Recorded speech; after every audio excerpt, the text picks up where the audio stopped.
Tomorrow morning, you will drag yourself into the kitchen. You will squint at the harsh fluorescent lights, and you will blindly pour a bowl of brightly colored cereal or toast a thick bagel. You will do this because, since the day you were born, you have been conditioned to believe a very specific phrase. Breakfast is the most important meal of the day. But for roughly 99% of human history, waking up meant waking up into a state of deliberate, calculating hunger. Your ancient ancestors did not open their eyes to a refrigerator full of artificially preserved calories. Food was not waiting. It had to be pursued. The modern morning meal is not a biological necessity. It is a fabricated industrial illusion. And the real reason you were taught to eat as soon as you wake up is going to completely shatter your understanding of your own mind. To understand why breakfast is a lie, you have to look at how your body was actually built. In 2012, anthropologists studying the Hadza tribe in Tanzania made a fascinating discovery. The Hadza are one of the last true hunter-gatherer societies on Earth. And the researchers noticed something that completely baffled modern dietitians. When the Hadza wake up, they do not eat. They drink water, they grab their bows, and they walk out into the wilderness. They do not eat, because eating is biologically counterproductive to hunting. Digestion is one of the most energy-intensive processes in the human body. When you swallow food, your parasympathetic nervous system activates. Blood is forcefully diverted away from your brain, away from your skeletal muscles, and routed directly into your gut. For an ancient human, thousands of years ago, waking up and eating a heavy meal would have meant immediate lethargy. It would have dulled their hearing. It would have slowed their reaction time. It would have made them sleepy in an environment where falling asleep under a tree meant being eaten by a predator. The human body was designed to operate at its absolute peak, physical and mental capacity in a fasted state. We are persistence hunters. We were built to track prey for 6 hours on an empty stomach using nothing but stored body fat and adrenaline. But as humanity settled down and built cities, the concept of the morning meal became a battleground. In the Middle Ages, breakfast was actually viewed with deep suspicion. It was considered a meal strictly reserved for the sick, the frail elderly, or desperate laborers who needed sheer calories to survive a day in the fields. If you were an ordinary, healthy adult, waking up and immediately feeding your face was considered a severe weakness of the human spirit. But here is where the timeline shifts. By the late 19th century, the industrial machine was roaring to life. Factory owners quickly realized a brutal truth about human labor. A worker who ate a dense, heavy meal at dawn could endure a back-breaking 14-hour shift on an assembly line without demanding a break. We did not invent the morning meal to optimize human health. We weaponized early calories to lock humans into uninterrupted, artificial productivity. And then the ultimate psychological trap was set. In 1863, a man named James Caleb Jackson operated a sanitarium in New York. He baked sheets of graham flour into rock-hard, brittle fragments. He crushed them into pieces and called the invention Granula. These dense nuggets were so rigidly baked, they had to be soaked in milk overnight just to avoid shattering human teeth.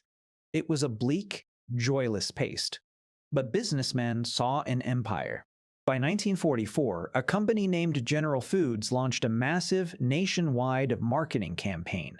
They wanted to sell their Great Nuts cereal. Grocery stores flooded the streets with pamphlets. Radio announcers across the country read a strictly fabricated script. They told the public, nutrition experts say breakfast is the most important meal of the day. There were no experts. There was no ancient scientific consensus. It was a synthetic illusion engineered by businessmen to sell boxes of dried wheat to an exhausted population.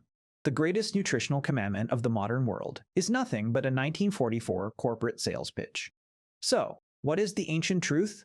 What actually happens inside your skull when you do not eat? Before explaining the biological mechanism, let us explicitly state what ancestral fasting is not. It is not starvation. Starvation is the catastrophic, terminal breakdown of the body's tissues. Morning fasting is an incredibly sophisticated, miraculous biological software designed to keep you alive. In 2006, researcher Sabrina Diano and her team at the Yale University School of Medicine uncovered a biological secret, a secret that fundamentally rewrites our understanding of hunger. They studied a hormone called ghrelin. Modern people think of ghrelin merely as the annoying chemical that makes your stomach rumble. But Diano discovered something incredible. When your stomach is empty, ghrelin floods the bloodstream. It crosses the blood-brain barrier, and it directly infiltrates the hippocampus, which is the memory and spatial learning center of your brain. When you are hungry, your brain does not shut down. It does the exact opposite. Ghrelin acts as a powerful cognitive steroid. It aggressively stimulates the density of dendritic spine synapses. It physically grows new neural architecture in real time. Let the math of that terrify you for a moment. You have roughly 86 billion neurons inside your skull. That is more connections than there are stars in the Milky Way galaxy. And when your stomach is empty, a microscopic chemical tidal wave washes over millions of them. It instantly upgrades your visual acuity, your memory retention, and your spatial awareness. Why? Because your ancestors were fragile. They had no natural armor, no venom, and no heavy fur. If they woke up in the wilderness and their empty stomach made them slow, lethargic, and sleepy, they would have been killed in days. They survived because our Creator designed an empty stomach to be a miraculous alarm system. Hunger did not mean weakness. Hunger was the divine biological trigger that turned a vulnerable human into a hyper-focused, lethal tracker. Now, some of you are instantly thinking, this sounds fake. Because if I skip my morning toast, I get a massive headache and I cannot concentrate at all. Fair assumption. But you are misdiagnosing the disease. Your morning brain fog is not a natural lack of food. It is the devastating withdrawal symptom of a lifetime spent riding an artificial insulin roller coaster. If you dropped a 5,000-year-old human into a modern supermarket cereal aisle, they would think they were looking at a laboratory of poisons. We stockpile our pantries with ultra-processed grains, artificially dyed syrups, and instant pastries. We buy brightly colored cardboard boxes featuring cartoon animals that are selling you a metabolic death sentence. We took an apex survival mechanism, the crystal clear, meditative focus of the morning fast, and we completely crushed it under an avalanche of synthetic sugar. You wake up, your body initiates the cortisol awakening response. It pumps natural energy into your blood, priming your ancient architecture for the day. Your ghrelin rises, preparing your mind to decode the complex environment around you. You are biologically primed to conquer the world. And what do?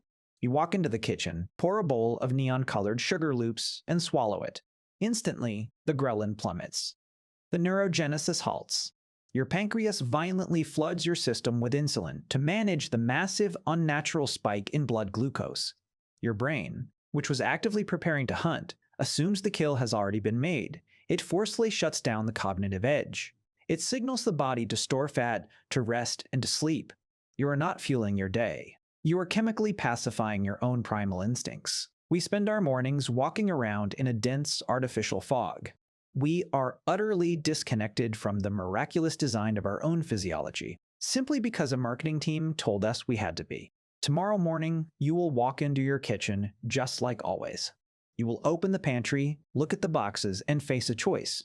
You can eat and willingly step back into the comfortable, sluggish illusion that modern society has built for you. Or you can close the door. You can let the hunger sit in your stomach. And for the first time in your life, you can feel the smoldering, ancient machinery inside your own mind turning back on. We did not lose our edge. We just drowned it in milk.